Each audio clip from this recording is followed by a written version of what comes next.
Hello everyone, তোমরা সকলে কেমন আছো? আশা করি সবাই ভালো আছো। আরও একটি নতুন ভিডিওতে তোমাদের জানাচ্ছি অনেক অনেক ভালোবাসা। সকালেই বাবুকে স্কুল পাঠাবো, তার জন্য দেখো বাবুকে টিফিনটা রেডি করে দিলাম। আজকে বাবুকে ওর বাবা স্কুলে রাখতে যাবে, কিন্তু আনতে যেতে হবে আমাকে, কারণ ওর কিছু কাজ পড়ে গেছে বহরমপুর, ও সেখানেই যাবে, তাই জন্য আজকে আনতে যেতে হবে।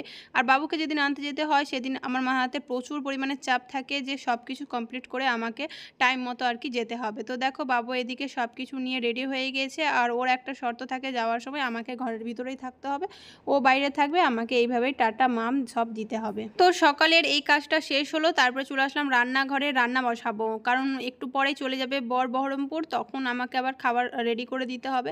তো একদিকে ঘুগনিটা বসালাম মটর সিদ্ধ হতে, আর এদিকে নিয়ে এসেছিলো বাজার থেকে মাংসটা। তো চিকেনটা এখন পরিষ্কার করে নিব ভালো করে, তারপরে এটার এখন ঝোল বানিয়ে দিব। 10টা থেকে 10:30টার মধ্যে রান্নাটা কমপ্লিট করতে হবে। কি বলবো, রান্নাঘরে ঢুকে এত তাড়াহুড়া থাকে যে কিছু বলার নেই। তো এখন আমি এদিকে মাংস রান্নাটা করে নিব। মাংস রান্নাটা হয়েও গেছে, আর বাবুর জন্য যেটা ডাল করব, কারণ তো এই ঝাল মাংস ও তো খেতে পারবে না, তাই জন্য ওর জন্য ডাল করব। সেটা ওকে স্কুল থেকে আনার পরেই করব, কারণ আমার টাইম হয়ে গেছে। এদিকে আমার কাপড় জামা সব কাচাকুচিরও আছে। তো সব কিছু আর কি টাইম মেনটেন করে চলতে চলতে আর কি দিন এইভাবেই পার হয়ে যাচ্ছে, বেশ ভালোভাবেই কিন্তু দিনগুলো পার হচ্ছে। তো তোমার দাদাভাই চলে গেল, আর এদিকে দেখো আমিও স্নান ধান করে রেডি বাবুকে আনতে বেরিয়ে গেলাম। আর এদিকে আমার সব বাসনপত্র মাজা হয়ে গেছে, সব রান্না কমপ্লিট হয়ে গেছে। আর এদিকে দিয়েছিল কাঁঠাল। তো কাঁঠাল খেতে ভালো লাগে, তোমার দাদাভাই তো একদমই খেতে চায় না, কিন্তু আমার ভালো লাগে। তো আমি সময়ের অভাবে আর কি খেতেই পারছি না। তো যাওয়ার সময় একটা ছাতা নিয়ে নিয়েছিলাম, কারণ মেয়ে করে রেখেছে প্রচুর, যখন তখন বৃষ্টি চলে আসতে পারে। তো এখন আমি বাবুকে আনতে যাচ্ছি, বাবুকে আনতে যাওয়া এটা না আমি প্রতিদিন করি না, তাই জন্য এটাকে একটা বিরাট বড় কাজ আমার মনে হয়। তো সব দিকের জানলা দরজাগুলো লাগিয়ে দিলাম, এখন বৃষ্টির সময় পোকামাকড়ের ভয়।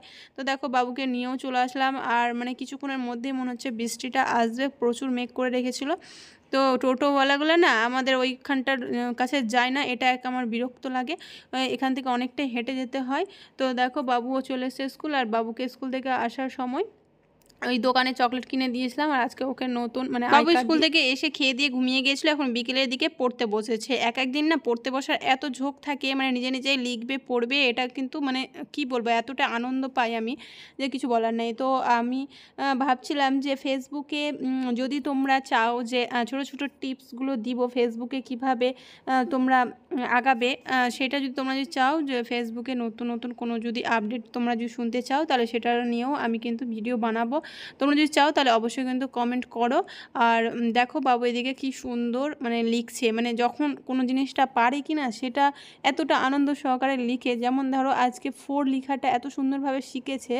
তো সেটাই, তো দেখো এদিকে কালারটাও করে নিচ্ছে। নিজের হোমওয়ার্কগুলো স্কুল থেকে যদি হোমওয়ার্ক দেয় তো সেটা কখন ও করে শেষ। দুপুরের দিকে মটরটা সিদ্ধ করে রেখেছিলাম, কিন্তু ঘুগনি করার টাইমই পাইনি। তো সন্ধ্যের দিকে ঘুগনিটা করে নিলাম, আর এদিকে চা করে নিলাম, আর এখন আটা মেখে রুটি করব। তো আজকের ভিডিওটা তোমাদের কেমন লেগেছে অবশ্যই কিন্তু কমেন্ট করে জানাবে। ততক্ষণে ভালো থেকো, সুস্থ থেকো।